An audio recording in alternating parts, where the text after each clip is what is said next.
Welcome back, gaming enthusiasts, to another exciting episode of TopTenz and I. I'm your host and today we're diving into the fascinating world of video games. In this video, we're going to explore the top 10 most important video games of the 1990s, a decade that revolutionized the gaming industry.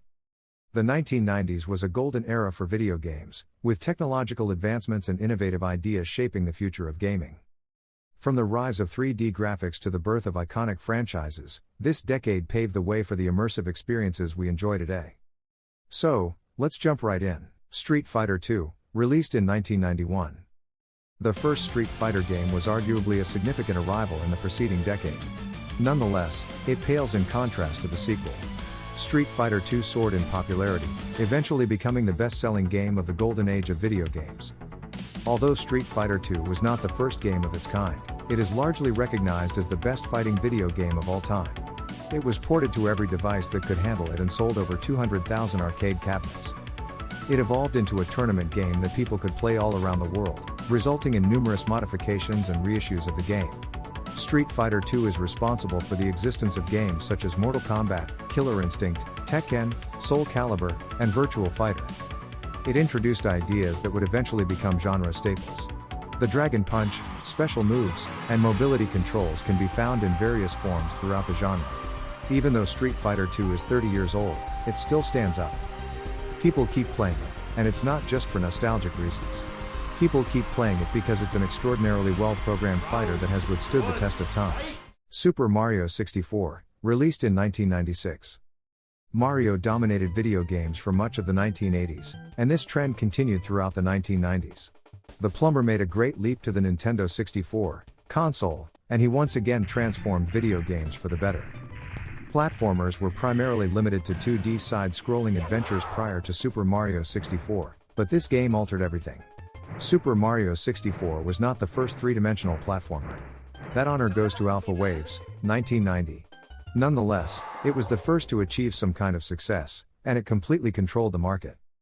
The game also featured a 360 degrees dynamic camera, which was a popular innovation throughout the 1990s.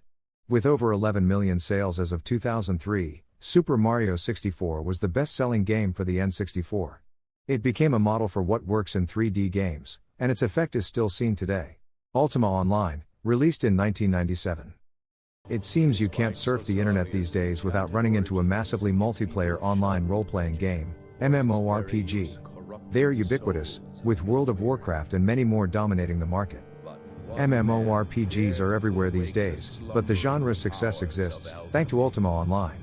When Origin Systems launched Ultima Online in 1997, the programmers expected to serve around 15,000 subscribers. That's what the server architecture was designed to accommodate, but there was a problem. Within 6 months, the servers were lagging horribly, thanks to the presence of some 100,000 subscribers. It took some time, but Ultima Online caught up to the demand, making it one of the most influential and important games in the genre. It wasn't the first MMORPG, but the genre was fairly limited to a niche group before it was released. Ultima Online grabbed gamers' attention worldwide, and it wasn't long before massive events drew in thousands of people. At its height, the game had 250,000 subscribers. While it's since faded and been replaced by bigger games. NBA Jam, released in 1993. Sports games had been around for a long time, but they didn't really take off until the 1990s. There were some good games released in the 1970s and 1980s, but things changed in the 1990s. People who were not interested in sports games found themselves playing them as a result of some inventive technological breakthroughs. NBA is without a doubt the most important sports game of the decade. It was not just one of the first arcade basketball games, but it also featured NBA licensed teams and players. The gameplay expanded on the success of Midway's arch rivals, 1989, and quickly became popular throughout the United States.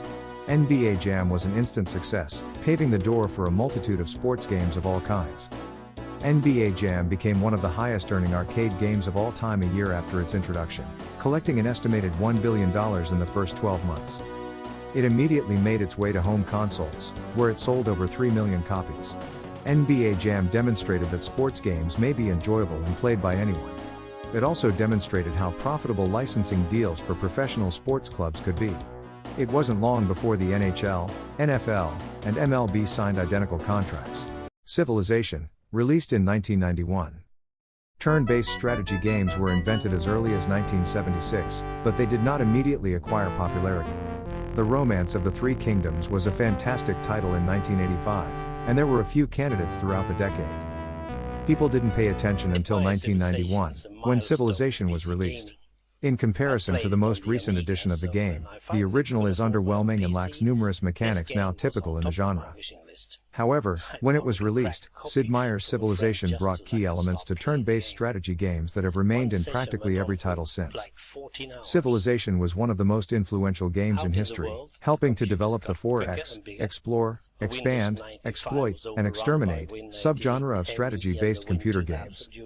Civilization places a high value on the subtle aspects of empire creation. These mechanics are at the heart of what makes 4X games so appealing and popular. Civilization has spawned a franchise, which comprises multiple sequels and spin-off games since its release. It's been converted to nearly every computer and platform capable of running it, and it's still popular today. After 25 years, it is believed that 33 million copies of the 66 versions were sold, and more than 1 billion hours were spent jointly playing it. If you find this video intriguing and informative, please give it a thumbs up and share it with your fellow gamers. And if you haven't already, consider subscribing to our channel, TopTenz and I, and hitting the notification bell for more captivating content in the world of gaming. We'd love to hear your thoughts on the most important video games of the 1990s and how they shaped your gaming journey. Join the conversation in the comments section below and share your favorite memories and experiences. Pokémon Red and Blue, released in 1996. Few could have imagined the cultural impact of Pokémon Red and Blue when they were released in 1996. In Japan, they were first introduced as Pocket Monsters Red and Green, followed by a special edition Blue. When it was released outside of Japan in 1998, the game launched a multi-billion-dollar franchise. The first Pokémon game introduced the franchise's principles, including as the themes of gathering, battling, training, and trading. The idea of trading, which gamers could do through the game link cable, sparked their interest. This contributed to the game's addictive nature, and it remains an important feature of the franchise. Pokémon Red and Blue sold 1.04 million units in its first year. That figure grew to 3.65 million the next year, and sales continued to exceed records. It immediately became the fastest-selling Game Boy title in the United States, with sales exceeding 9.85 million by the end of its run. The Pokémon franchise captivated young players by requiring them to socialize through exploration, training, battling, and trade. It had an impact on popular culture in ways that video games rarely do. Its established franchise has grown to become the highest-grossing media franchise of all time. Dune 2, The Building of a Dynasty, released in 1992. Dune 2, The Building of a Dynasty is one of those PC games that few people remember anymore. The game is a respectable entry in the real-time strategy genre, and it was a successful strategy game based on David Lynch's Dune. The significance of Dune 2 stems from how it affected the genre. Dune 2 was not the first RTS game, but it is often regarded as the prototypical RTS game. It established genre norms that did not previously exist, and they became the standard in every game that followed. It's not hyperbole to claim that without Dune 2, Command & Conquer, Warcraft, StarCraft, and every other successful RTS game from the 1990s and beyond would not exist. Dune 2 is a great game with a high replay value on its own.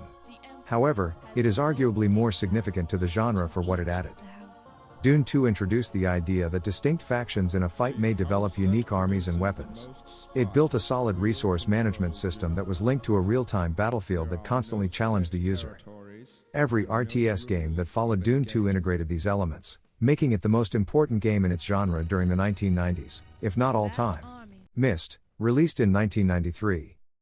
Back when Myst was released in 1993, there were some technical limitations concerning the rendering of graphics. This aspect of the industry influenced the design of Myst, which uses beautifully rendered static graphics. This was a significant achievement at the time, and it had an enormous impact on PC games. Myst is, by today's standards, a relatively simplistic game. When it was released, it became something of a surprise hit. The game sold more than 6 million copies, which was a significant achievement for the PC market at the time. It became the best-selling PC game, a title it held until the 2002 release of The Sims. In Myst, the player travels to a beautiful island, where they unlock secrets and travel to different worlds via puzzles they solve. It features a 40-minute synthesized score that places the player in a complex yet relaxing environment. It was one of the first games released on CD-ROM, and its success helped solidify that medium for years to come. The game's commercial success continues today, thanks to a VR port that places the player inside Myst. Myst remains a delightful and playable game nearly 30 years after its release. GoldenEye 007, released in 1997. The first-person shooter made its imprint in the 1990s, and there were many of them. The PC market was dominated by games such as Duke Nukem 3D, Wolfenstein 3D, Doom, Heretic, and Quake. While each was notable for the genre, GoldenEye 007 for the Nintendo 64 had the greatest impact. Licensed video games created in conjunction with a film are typically bad. Bad games produced for movies are considerably more prevalent than the opposite, which is what this game is. GoldenEye 007 was an unexpectedly well-made, entertaining, and inventive film. It built on the success of previous FPS titles and transformed the industry. Previous FPS games had a less realistic, more arcade-like environment. GoldenEye 007 provided an immersive campaign using stealth tactics. The game's most major impact on the industry, of course, was its quad-screen multiplayer deathmatch mode. This was first seen in racing games, but GoldenEye 007 improved it for the FPS genre. The freedom of movement in GoldenEye 007 was a dramatic departure from the rail shooters that dominated the PC market. It demonstrated that consoles could play first-person shooters as well as, or better than, PCs, and it basically revolutionized the entire video game business going forward. Crash Bandicoot, released in 1996. Crash Bandicoot is Naughty Dog's debut game for a Sony-owned platform, launching an incredible partnership that will pay off for years to come. It follows Crash, a bandicoot that runs, jumps, and spins his way through stages in order to beat his antagonist, Dr. Neo Cortex. Crash Bandicoot was a favorite with players of all ages thanks to its vivid graphics, entertaining gameplay, and demanding challenge. It inspired a slew of sequels and helped to establish the platformer genre on the PlayStation, with the Insane Trilogy being a fantastic opportunity to revisit this and the other titles in the series. Thank you for joining us on this nostalgic trip through the most influential video games of the 1990s. Remember, these games set the stage for the immersive and captivating experiences we enjoy today. Stay tuned for more exciting episodes of TopTenz and I, where we explore the world of gaming and celebrate the games that have left a lasting impact on our lives.